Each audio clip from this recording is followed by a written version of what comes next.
पूजाराट श्री आदिनाथ भगवान की, बोले भूगर्भ से प्रैक्टिस श्री मुनि सुब्रतनाथ भगवान की, बोले चिंतामणि श्री पार्शनाथ भगवान की, बोले विश्ववंदनी श्री महावीर भगवान की। बहुत कठिन काम है इंसान को चुप करना, बहुत कठिन काम। हम आपको चुप कर दें ये भी बहुत बड़ी बात है, और आप अपने आप को चुप कर लें ये उससे बड़ी बात है। आप मौन ले लें ये उससे बड़ी बात है।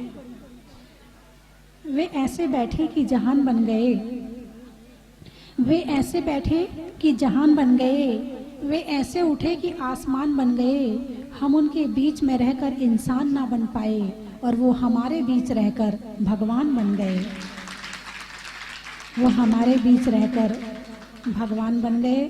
बोले विश्ववंदनी श्री महावीर भगवान की, जिनवाणी माता की, परम पूजाचा गुरुदेव श्री सन्मति सागर जी महाराज की, परम पूजाचा गुरुदेव श्री ज्ञान सागर जी महाराज की।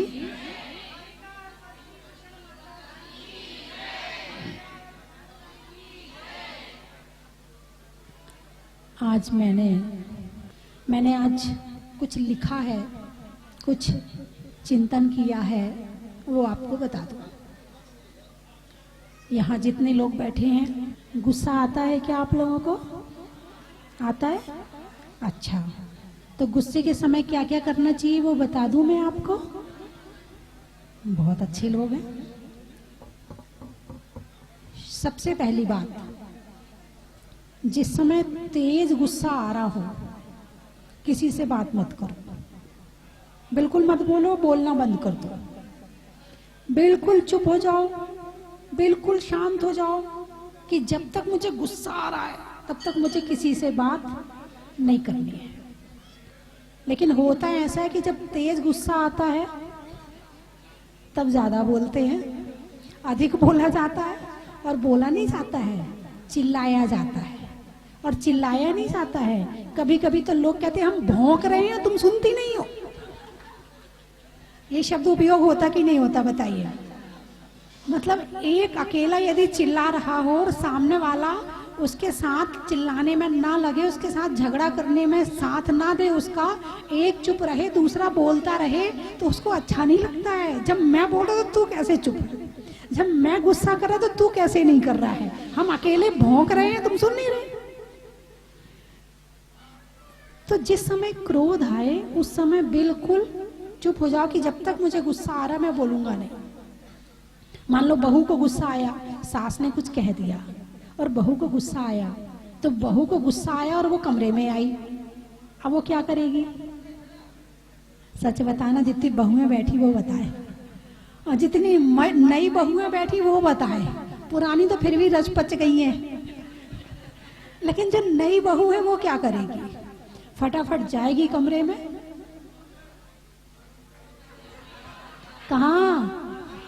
मम्मी मेरी सास बहुत डांटती है, बहुत डांटती मेरी सास, मम्मी मेरे से नहीं रहा जाता, बुला लो मुझे तो। अब इसके बाद अचानक उनके परिवार वाले, जो उनके पति या परिवार के और कोई मेंबर, दरवाजा खटखटाया, बाहर आए, मुस्कुराने लगी। बात हुई थी सास से, पति से क्या झगड़ा हुआ था, देख के मुस्कुराने लगी, बात करने लगी। अब उसने जो अपनी बात अपनी मम्मी से कही है वो तो यहाँ मुस्कुरा रही है, उसकी मम्मी वहां क्या कर रही होगी? बात समझ में आई कि नहीं आई? उसकी मम्मी वहां क्या कर रही होगी? रो रही होगी। अब दिन भर उस लड़की को बात करने का घर मौका नहीं मिला, और दिन भर अपनी मस्त रही, खा रही है, खेल रही है, अच्छे से रह रही है, लेकिन वहां उसकी मम्मी पूरे दिन रो रही है, हाय मेरी लड़की बहुत दुखी है, उसकी सास बहुत डांटती है, उसको बहुत दुखी है। अब बताओ वो दुखी है क्या? तो इसीलिए जब गुस्सा आए तब किसी से मोबाइल पर बात करने का त्याग कर दो। कर सकते हो क्या?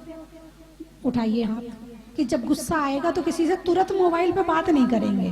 पुरुष भी तो करते होंगे, अरे कौन से करे, हम तो अपने घर में रह रहे हैं सही बात है, ठीक बात है। महिलाओं को जरूरत है, उठाइए हाथ, महिलाएं उठाएंगी हाथ कि जब गुस्सा आएगा तो अपने जो जिससे तुम अपनी सारी बातें कहती उससे बात नहीं करोगी। उठाइए हाथ। अहमदाबाद बाद में उठाया, अहमदाबाद ने बाद में उठाया। इनका नाम इनके शहर के नाम के बाद लगा है बाद, इसलिए इनने बाद में उठाया है। अच्छा चलो, बहुत अच्छी बात है। किसी की मम्मी नहीं है तो किसको बोलेंगी, कोई बात नहीं है। अब क्रोध आया है तो उस समय बिल्कुल ना घर वालों को जवाब दो, ना परिवार वालों को जवाब दो, और ना किसी को फोन करो। मान लो सास को गुस्सा आया, अब सुबह सुबह का टाइम है, सास बहू में थोड़ी सी नोक और झोंक हो गई। साथ रहेंगे तो होगी, कहीं भी रह लेना, किसी के भी साथ रह लेना, दुनिया के किसी कोने में चले जाना, जिसके साथ रहोगी तो दो, यदि चार प्रेम की बातें होंगी तो दो झगड़े की बातें होंगी। इस बात को सेट करके रखो माइंड में।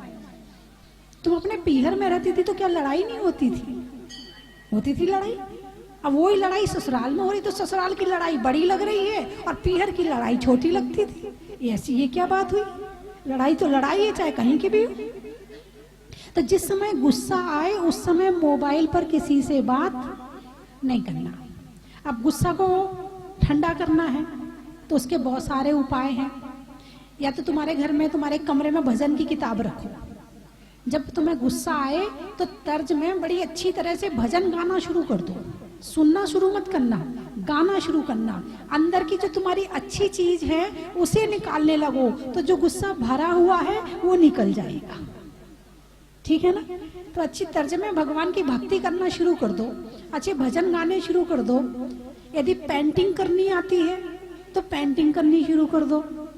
यदि आपको पेंटिंग नहीं आती है तो कागज पेन लेके फूल बनाना शुरू कर दो।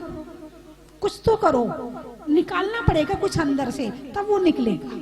अपने अंदर की कोई कला निकालोगी तो गुस्सा निकालने की कला आ जाएगी। और यदि अंदर की कला नहीं है तुम्हारे पास में कोई भी, तो तुम अपना गुस्सा जीवन में कभी भी ठंडा अपने आप नहीं कर सकते हो। तुम्हें ठंडा गुस्सा भी दूसरा दिलाएगा और ठंडा भी दूसरा करेगा। गुस्सा भी दूसरे ने दिलाया ना, मतलब दोनों चीज के लिए तुम्हें दूसरे की जरूरत है। गुस्सा करने में भी दूसरे की जरूरत है और गुस्सा ठंडा करने में भी दूसरे की जरूरत है।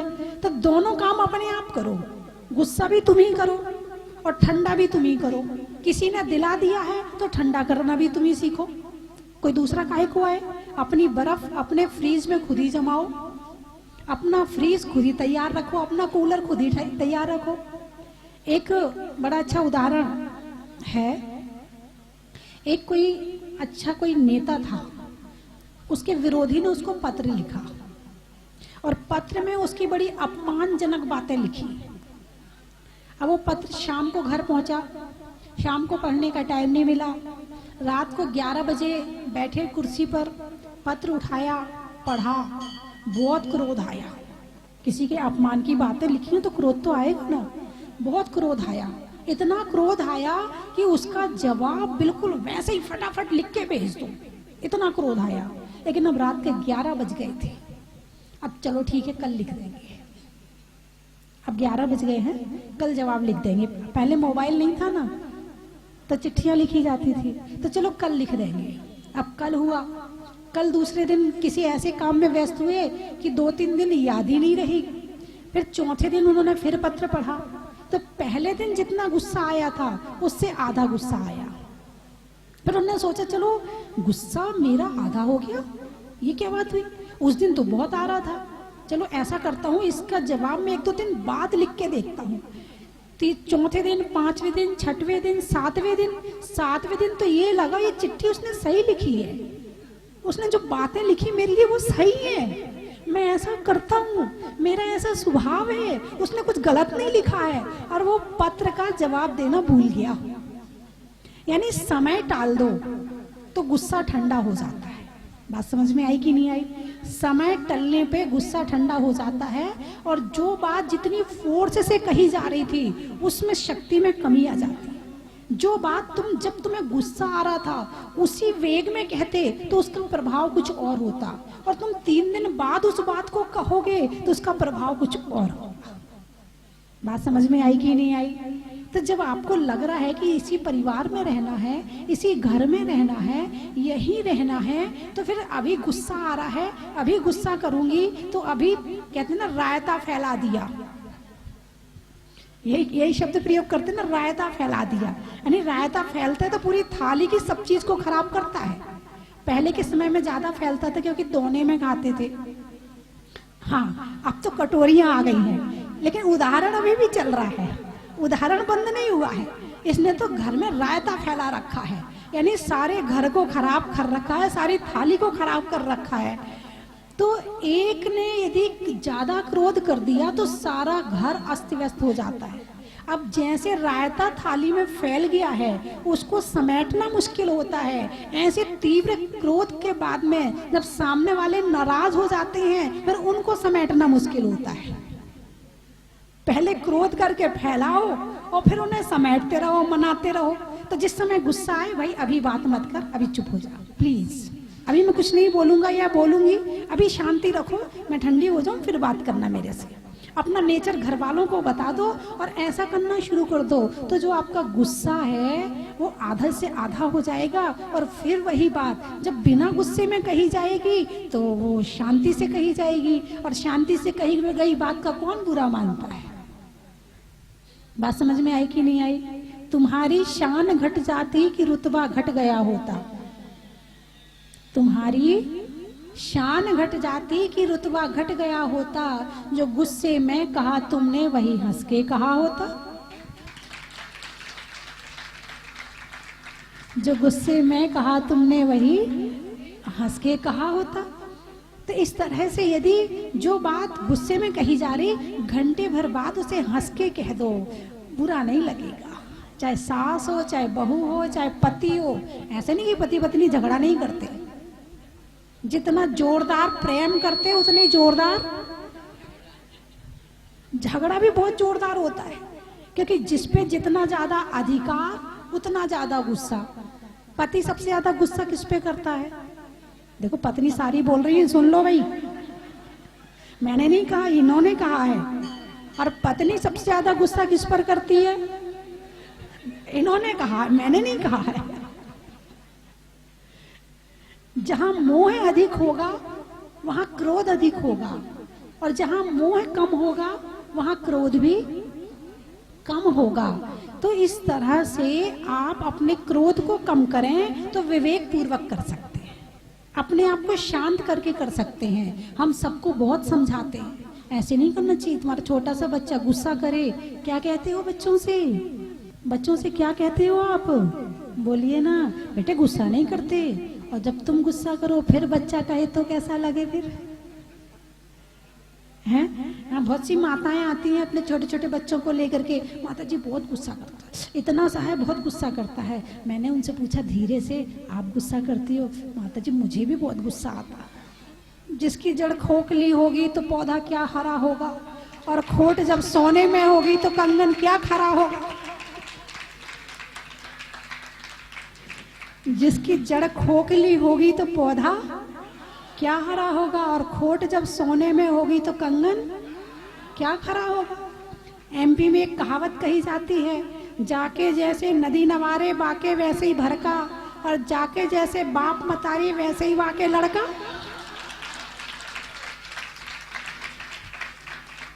हम सुधरेंगे जग सुधरेगा, हम सुधरेंगे जग सुधरेगा। हम तो सुधरते नहीं हैं, सामने वाले को सुधारना चाहते हैं, ऐसा कब तक चलेगा? भगवान महावीर ने पहले लोगों से नहीं कहा कि तुम दीक्षा लो, किसी को प्रवचन नहीं दिया कि तुम इन व्रतों का पालन करो, किसी को सुधारने की कोशिश नहीं करी। उन्होंने पहले स्वयं दीक्षा ली। जब उन्होंने स्वयं दीक्षा ली तो उन्हें कहना नहीं पड़ा, पीछे पीछे उनके लोग चल पड़े और उन्होंने भी दीक्षा ली। तो भगवान महावीर ने पहले स्वयं पर अनुशासन किया, बाद में दूसरे पर अनुशासन किया। तो तुम लोगों को क्या करना चाहिए? बोलो ना, अरे जोर से बोलो। तो आज से गुस्से का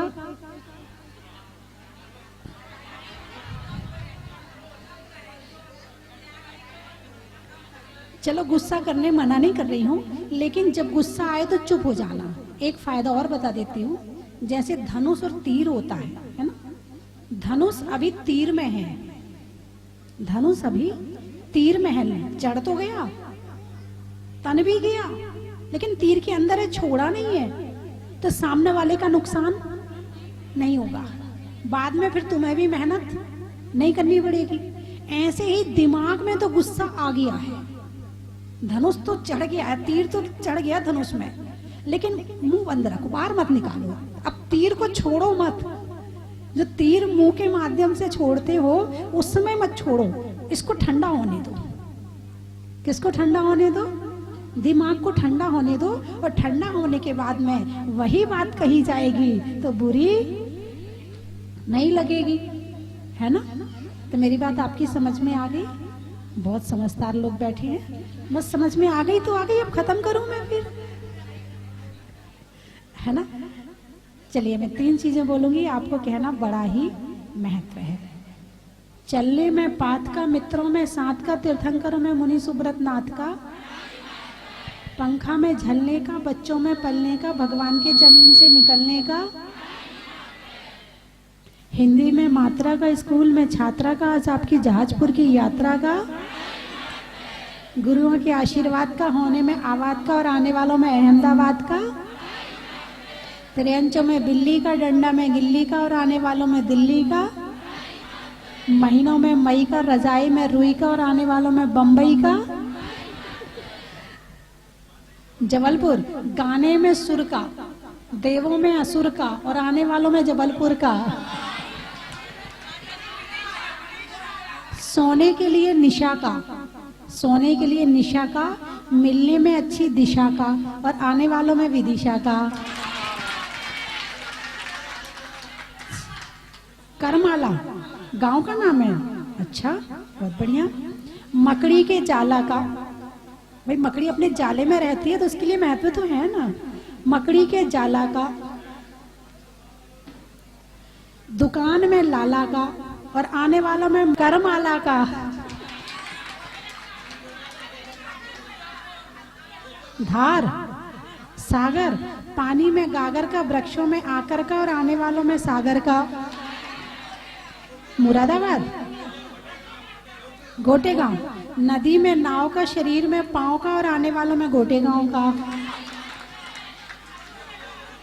फिरोजाबाद अच्छा, देने में दाद का, देने में दाद का, नहीं होने में वाद विवाद का और आने वालों में फिरोजाबाद का, मंडला मनुष्यों में कला का, करने में भला का और आने वालों में मंडला का, जयपुर अच्छा, गाने में सुर का, पशुओं में खुर का और आने वालों में जयपुर का,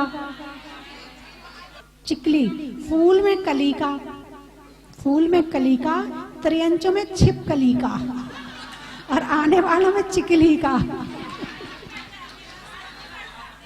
निवास राजाओं में दास का, बहुओं में सास का और आने वालों में निवास का,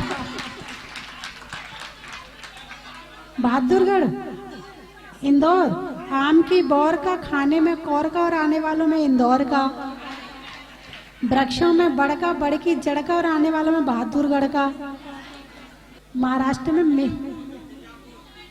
मूर्तिजापुर अच्छा, देवों में असुर का, रिश्तों में ससुर का और आने वालों में मूर्तिजापुर का, नासिक नहीं होने में चिक चिक का, घड़ी में टिक टिक का और आने वाला में नासिक का, खजुराहो अच्छा, बच्चों के लिए बाहों का, चलने के लिए राहों का और आने वालों में खजुराहो का, सोलापुर कोल्हापुर सोलापुर, गाने में सुर का, नृत्य में नूपुर का और आने वालों में सोलापुर का, हिंदी में मात्रा का, स्कूल में छात्रा का, आज आपकी जहाजपुर की यात्रा का, पानी में खोलने का, बनिया में तौलने का, आपके धीरे से बोलने का, महीनों में मई का, रजाई में रुई का और आने वालों में बम्बई का। और कहाँ से आए हैं? बंगाल। चेहरे पर गाल का, सेठों के पास माल का और आने वालों में बंगाल का। हो गए सारे गुना। अनाज में चना का, गर्मी में पना का और आने वालों में गुना का। आम की बोर का, खाने में खौर का और आने वालों में इंदौर का। गुरुओं के आशीर्वाद का, होने में आबाद का और आने वालों में फिरोजाबाद का। पंखा में झलने का, बच्चों में पलने का, भगवान के जमीन से निकलने का। नहीं करने में आक्रमण का, भोजन में खमण का और करने में प्रतिक्रमण का। आत्मा में चित्त का, मनुष्यों में वित्त का और करने में प्रायश्चित का। हिंदी में मात्रा का, स्कूल में छात्रा का, आज आपकी जहाजपुर की यात्रा का। सुधरने में मति का, होने में अच्छी गति का और वो सेनापति का। चेहरे पर नैन का, बोलने में बैन का और मुनियों में वारिशेण का। पान में चूना का, अनाज में चना का और आने वालों में पूना का। त्रियंचों में बिल्ली का, डंडा में गिल्ली का और आने वालों में दिल्ली का। और कहाँ से आए हैं? नदी में नाव का, शरीर में पाँव का और आने वालों में खाते गाँव का। गाने में सुर का, नृत्य में नूपुर का और आने वालों में दीमापुर और जयपुर का। वृक्षों में बड़का, बड़की, जड़ का और आने वालों में किशनगढ़ का। बड़ा ही महत्व है।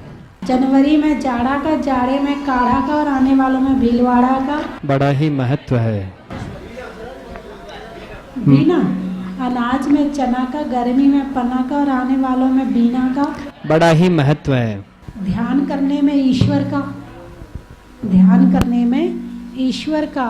भक्तांबर के परमेश्वर का और आने वालों में महेश्वर का। छिंदवाड़ा। हाथ में कड़ा का, भोजन में बड़ा का और आने वालों में छिंदवाड़ा का। मनावर। बारात में वर का, पक्षी में पर का और आने वालों में मनावर का। जबलपुर। रिश्तों में ससुर का, देवों में असुर का और आने वालों में जबलपुर का। बड़ा ही महत्व है। जंगल में शेर का, फलों में बेर का और आने वालों में अजमेर का। आम की बोर का, खाने में खौर का और आने वालों में मंदसौर का। भोजन में मना का, अब नहीं चाहिए। भोजन में मना का, पेड़ में तना का और आने वालों में गुना का। घर में दादा का, करने में वादा का और आने वालों में लोहारदा का। बाल कटाने में नाई का, बरसात में काई का और आने वालों में रुठियाई का। नदी में नाव का, शरीर में पाँव का और आने वालों में गोटी गाँव का। लड़ाई में अनशन का, पर्यावरण में प्रदूषण का और पाप में दूषण का और आरिकाओं में स्वस्थ भूषण जी माता जी का बड़ा ही महत्व है। बड़ा ही महत्व है। नदी में नाव का, शरीर में पाँव का, भीलवाड़ा की महिलाओं का। त्रियंचों में बिल्ली का, डंडा में गिल्ली का और आने वालों में दिल्ली का। ग्रस्त में रागी का, ग्रस्त में रागी का, वैराग्य में त्यागी का और आने वालों में बरगी का। बरेला। सब्जियों में करेला का, सब्जियों में करेला का, करने में तेला का और आने वालों में बरेला का। गाने में सुर का, नृत्य में नूपुर का और आने वालों में जयपुर का। बड़ा ही। इंदौर और घनसौर। सूर्य में सौर का, आम की बोर का और आने वालों में घनसौर इंदौर का।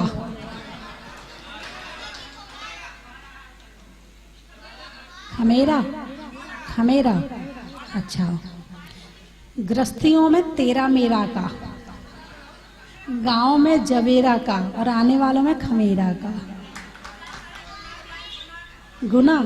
अनाज में चना का, गर्मी में पना का और आने वालों में गुना का। भोपाल, अच्छा। खिड़की में जाल का, पूछने में हाल का और आने वालों में भोपाल का। बालाघाट, तराजू में बाट का, तराजू में बाट का और बच्चों के लिए डांट का और आने वालों में बालाघाट का। घाटोल, सड़क में टोल का, मनुष्यों के बोल का और आने वालों में घाटोल का। आष्टा, बच्चों में टाटा का, फूल में कांटा का और आने वालों में आष्टा का। कटनी, भोजन में चटनी का, नट में नटनी का और आने वालों में कटनी का। धूलिया, सावन में बिया का, दिवाली में दिया का और आने वालों में धूलिया का। समय में पल का, किसान में हल का और आने वालों में राजमहल का। पक्ष में सुधी का, मंदिर में वेदी का और आने वालों में बूंदी का। शरीर में जिया का, शरीर में जिया का, नामों में रिया का और आने वालों में बिजौलिया का। महिलाओं में आटा का, फूल में कांटा का और आने वालों में कोटा का। पुकारे आज तुझे तेरी आत्मा, तुझी को जगाए रे, भूल गया तू पथ अपना, बोधि कराए। पुकारे आज तुझे तेरी आत्मा, आहुति कितने जन्म की भोगों में दे दिया, भोगों में दे दिया। पुण्यों का फल ये नर्तन विषयों में खो दिया, विषयों में खो दिया। ओ मनिवारे, पुण्यों का फल ये नर्तन विषयों में खो दिया। पिंजरे की पंछी बन गई तेरी आत्मा, पुकारे आज तुझे तेरी आत्मा, तुझी को जगाए रे, भूल गया तू पथ अपना, बोधि कराए। पुकारे आज तुझे तेरी आत्मा, कितने जन्मों की भटकन सहती ये आत्मा, सहती ये आत्मा। अपने बाबुल घर जाने कहती ये आत्मा, कहती ये आत्मा। ओ मनवारे, अपने बाबुल घर जाने कहती ये आत्मा। कर्मों के जाल को तोड़ो कहे आत्मा, पुकारे आज तुझे तेरी आत्मा, तुझी को जगाए रे, भूल गया तू पथ अपना, बोधि कराए। पुकारे आज तुझे तेरी आत्मा, तारे के जैसी चमकती उज्ज्वल थी आत्मा, उज्ज्वल थी आत्मा। जल जल के राग द्वेष में विकृत हुई आत्मा, विकृत हुई आत्मा। ओ मनिवारे, जल जल के राग द्वेष में विकृत हुई आत्मा। संवर से कर्म को रोको कहे आत्मा, पुकारे आज तुझे तेरी आत्मा, तुझी को जगाए रे, भूल गया तू पथ अपना, बोधि कराए। पुकारे आज तुझे तेरी आत्मा।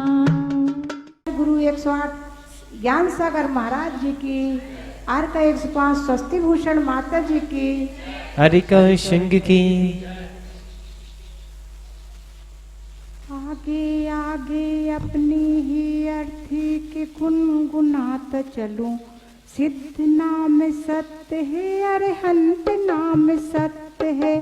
आगे आगे अपनी ही अर्थी के गुनगुनात चलूं, सिद्ध नाम सत्य है, अरहंत नाम सत्य है। पीछे पीछे दौड़ तक दिख रही जो भीड़ है, पंख साख से उड़ा खाली पड़ा नीर है। पीछे पीछे दूर तक दिख रही जो भीड़ है, पंच साख से उड़ा खाली पड़ा नीर है। सृष्टि सारी देख लो पर्याय ही अनित्य है, सृष्टि सारी देख लो पर्याय ही अनित्य है। सिद्ध नाम सत्य है, अरहंत नाम सत्य है, सिद्ध नाम सत्य है, अरहंत नाम सत्य है। जिनको मेरे सुख दुखों से कुछ नहीं था वास्ता, उनके ही कानों पे मेरा कट रहा था रास्ता। जिनको मेरे सुख दुखों से कुछ नहीं था वास्ता, उनके ही कांधों पे मेरा कट रहा था रास्ता। आंख जब मुंदी तो कोई शत्रु है न मित्र है, आंख जब मुंदी तो कोई शत्रु है न मित्र है। सत्य नाम सत्य है, अरहंत नाम सत्य है, सत्य नाम सत्य है, अरहंत नाम सत्य है। डोरियों से मैं नहीं बंधा मेरा सत्कार था, एक कफन पर मेरा बस रह गया अधिकार था। डोरियों से मैं नहीं बंधा मेरा सत्कार था, एक कफन बस मेरा रह गया अधिकार था। तुम उसे उतारने जा रहे सत्य है, सिद्ध नाम सत्य है, अनंत सत्य है, सिद्ध नाम सत्य है, अरहंत नाम सत्य है। ए अरूपी गंध दूर उड़ रही थी पंख से, लहर थी चली गई दूर मृत्यु अंक से।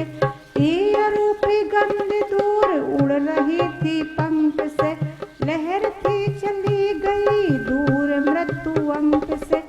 सत्य देख हंस रहा कि जल रहा सत्य है, सत्य देख जल रहा कि सत्य देख हंस रहा कि जल रहा असत्य है। सिद्ध नाम सत्य है, अरहंत नाम सत्य है। वृक्ष है धरती का वरदान, स्वस्ति धाम में चल रहा है वृक्षारोपण महाअभियान।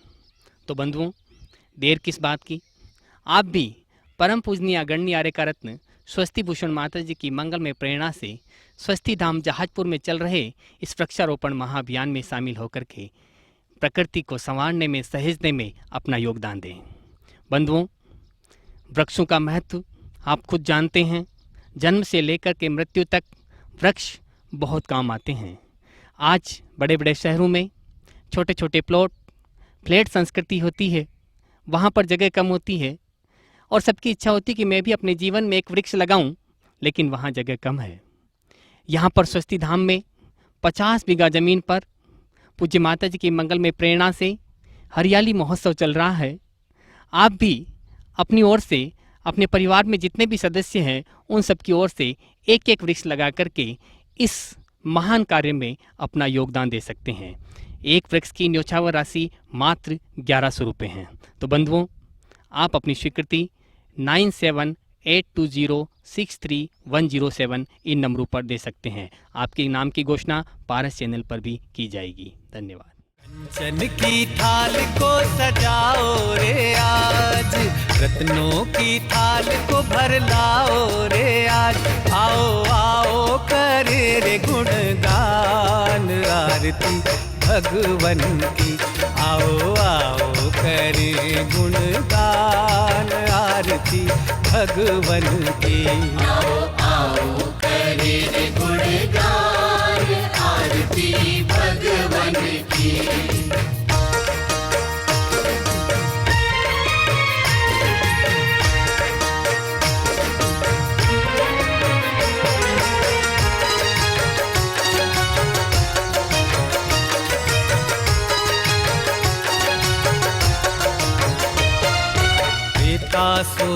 सुमित्र के राज दुलारे, माँ पद्मा जी के नैनों के तारे। पिता सुमित्र के राज दुलारे, माँ पद्मा जी के नैनों के तारे। राजगृही में जन्म लियो आप, राजगृही में जन्म लियो आप। आओ आओ मनाए खुशी आज आरती भगवन की। आओ आओ करे गुणगान आरती भगवन की। आओ आओ करे गुणगान आरती भगवन की।